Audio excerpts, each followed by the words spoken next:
Hey everybody, hope you guys are healthy and safe. So if you've watched my channel or you've read my work all the way back to 2020, you may remember that when I reviewed the Huawei Mate 40 Pro, I called that phone the best looking phone in the year, and it had my favorite in-hand feel. I really loved the hardware of that phone, but I couldn't use it full time because of software restrictions, namely the fact that you can't run Google mobile services in that phone. So imagine my surprise that now, almost a year and a half later, I kind of finally got a version of the Huawei Mate 40 Pro that doesn't have that software problem anymore. This is the Honor Magic 4 Pro. Okay, I know. So Honor, it's a new company now. It's an independent company, no longer with ties to Huawei. But there's no denying that the Honor Magic 4 Pro has a lot of the DNA of the Huawei Mate 40 Pro. So the main thing I loved about the Huawei Mate 40 Pro is that the display wasn't just curved on the left and right side, but also the top and bottom. Curvature on the bottom really adds an extra level of comfort when you're using the phone because you're swiping up from the bottom a lot. So the fact that it's curved on the bottom means that your finger is swiping up on like a rounded edge instead of if you're doing the same action on an iPhone 13 Pro Max or Galaxy S22 Ultra, you're swiping up on a hard edge. Now it's a very little thing, but it really adds to the overall in-hand comfort of this phone. It feels like it's rounded everywhere. There's no hard edges.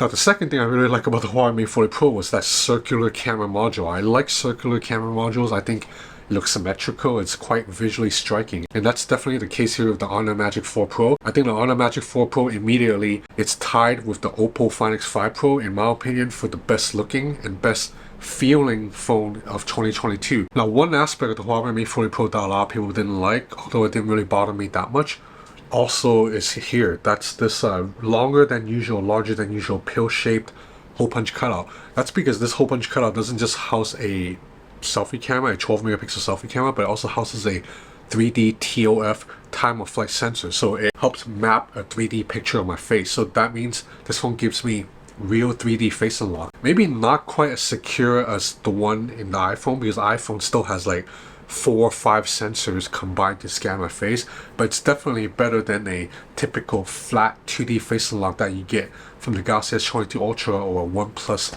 10 Pro. Now everybody's gonna have different opinions on how useful is face unlock or facial scanning because right now where I live I still wear a mask every day, so it's a little bit of a hassle. But I have to be honest, before we wore masks, the iPhone was pretty awesome to unlock. You just have to lift it up, look, swipe, and then you're in. And the Honor Magic 4 Pro really comes close to matching that experience when I'm not wearing a mask. If I'm wearing a mask, it still will not unlock. So it's not as intelligent as the iPhone 13 Pro Max, which can already now, you know, recognize just the top half of my face and unlock even though I'm wearing a mask. It's also worth mentioning that this is just about the only phone on the market right now with an ultrasonic in-display fingerprint scanner and a real 3D face unlock. I can't think of any other phone that gives you both combinations right now. Like in terms of smartphone biometrics, these are the top two and you get both in the Honor Magic 4 Pro. Okay, let's go over the rest of the hardware. So the Honor Magic 4 Pro, it's a little bit thick. It measures 9.1 millimeters in thickness, so it's a little bit thicker than a Galaxy S22 Ultra or like a Vivo X80 Pro, but it's still manageable. And at 209 grams, it's relatively light. And like I said, because the phone is curvy all around, I really like this in-hand feel. So you have glass front and back. Unfortunately, the back attracts fingerprints a little bit. It is grippy, but it attracts fingerprints a little bit. But when it's clean, this is one of my favorite looking backs around. Now back to the front, this is a 6.8 inch LTPO OLED panel, meaning the refresh rate can vary between 60 all the way up to 120 Hertz. Unfortunately, I'll cover this a little bit more in depth later. The refresh rate doesn't jump around as intuitively as most other phones. If you set the refresh rate to dynamic, which means automatic adjustment, it will often hover just around 90, which is still kind of fluid, but not as fluid as like if you're using an Oppo Find X5 Pro or an iPhone 13 Pro. If you set it to 120, lock it at 120, then you get buttery smooth animations, but then you lose a lot of battery life when you're running the phone at 120 Hertz at all times. And the battery inside isn't that large, it's 4,600 milliamp hour. Now again, when I set the refresh rate to automatic, then this phone can last me a full 11 hours out and about. But then if I switch it to 120 Hertz, like locked, then this thing will only last me 8-9 hours. That's not enough. The good news is the Honor Magic 4 Pro comes with a 100 watt fast charging brick that's in the box, and 100 watts, it's pretty crazy. Just plug it in for like 8 minutes, 10 minutes, and you're gonna pump like 60-70% to your phone then that will be enough to fix any battery anxiety you may have. This phone also supports wireless charging, also up to 100 watt, but you have to buy Honor's proprietary charger for that. Now, powering the phone is a Snapdragon 8 Gen 1 with 5G support. There's 8 gigs of RAM or 12 gigs of RAM in the phone. The model I'm testing is 8 gigs of RAM and 256 gigs or 512 gig of internal storage. And there's IP68 water and dust resistance too. So far, all the components I just threw at you, they are tip-top premium flagship territory. And because Honor is now separate from Huawei, we're starting to see that a lot of the restrictions that the US government put on Huawei no longer applies here. This phone can support 5G, whereas Huawei phones right now are locked to 4G. And of course, the Honor Magic 4 Pro can run Google mobile services. In fact, because this is an international version, it ships with Google apps out of the box. And everything's built in natively, so everything just works. There's Google Assistant if you swipe from the corner. It's basically like any other Android phone that you may come across. A couple more standout features about the hardware of the Honor Magic 4 Pro is you have an IR blaster up top. Some of you guys may like that. And you also have symmetrical stereo speaker grills. So they're at the top and bottom of the frame and they blast out sound at equal volume on both sides.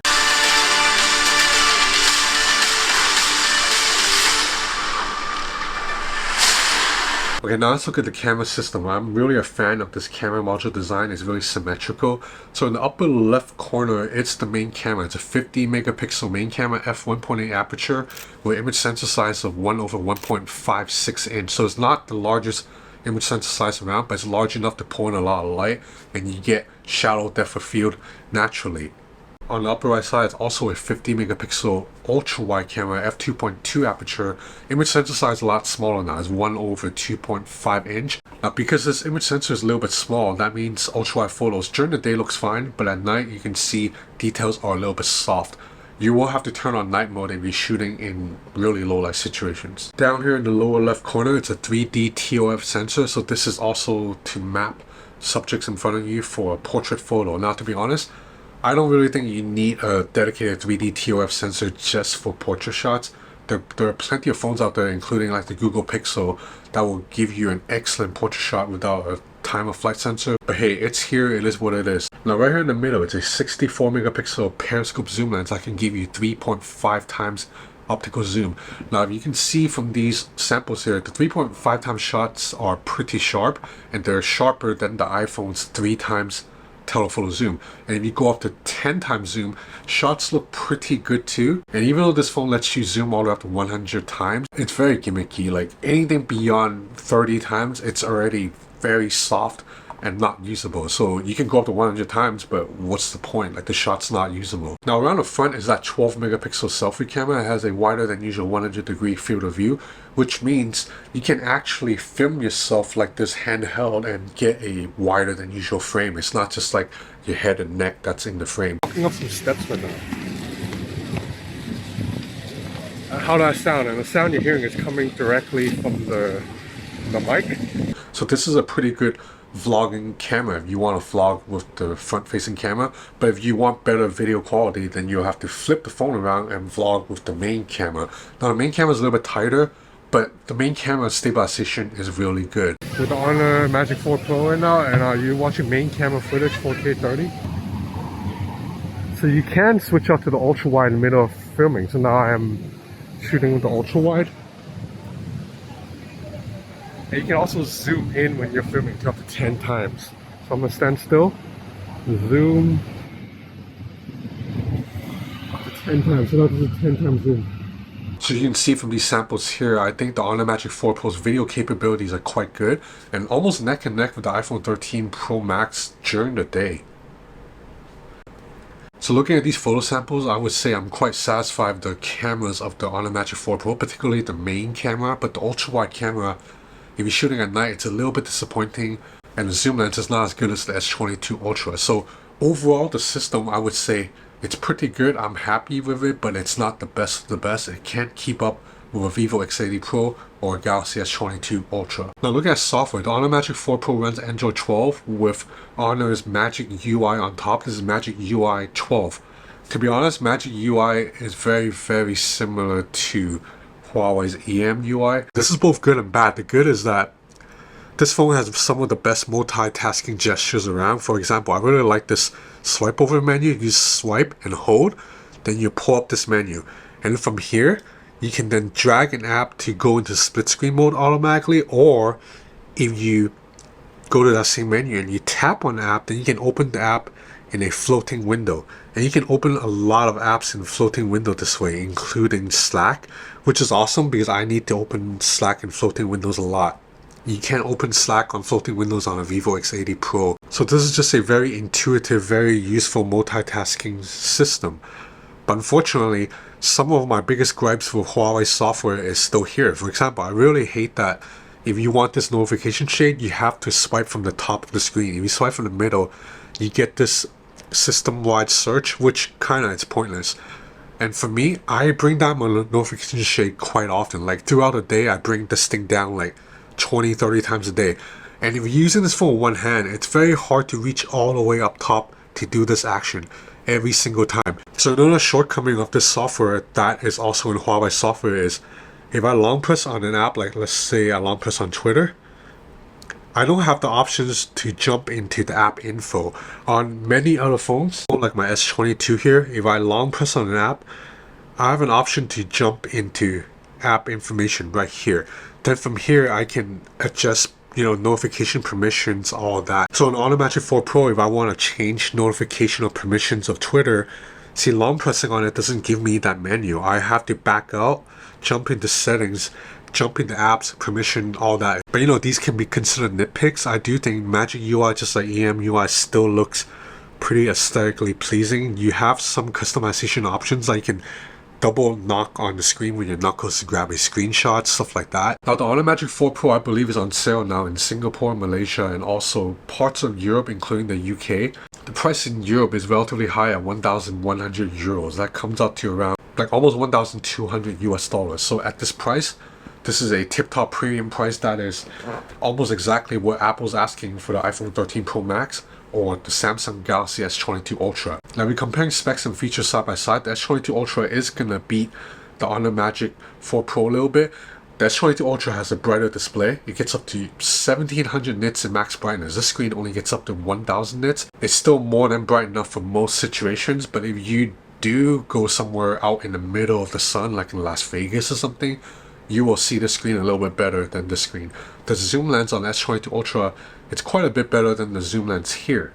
And also this phone will give you better battery life, and like I said, the software doesn't have those quirks that I just mentioned. However, there's a lot to like with the Honor Magic 4 Pro. Like I said, I think this phone looks and feels better in the hand than the S22 Ultra. You have real 3D face unlock if you're someone who don't like to use a fingerprint scanner for whatever reason. And you get a 100-watt charger with the box, and you also get a case too, and a screen protector. So if you're buying this phone as it is, you already have everything that you will need to get going. You don't need to then stop by another store to buy a case and all of that. But ultimately, the Android flagship space for now is really crowded, so I cannot say the Honor Magic 4 Pro is heads and shoulders the best phone out there. However, it is very polished and very well built and designed, and if you're a fan of Huawei or Honor smartphones, then this is the best that you're going to get right now for the rest of this year and maybe well into 2023. So anyway, that's about it for this review of the Honor Magic 4 Pro. If you're interested in more content like this, please subscribe to my channel and follow me on Instagram at Ben's Gadget Reviews. I have a lot more coming up. That's it for now. Take care. Thanks for watching.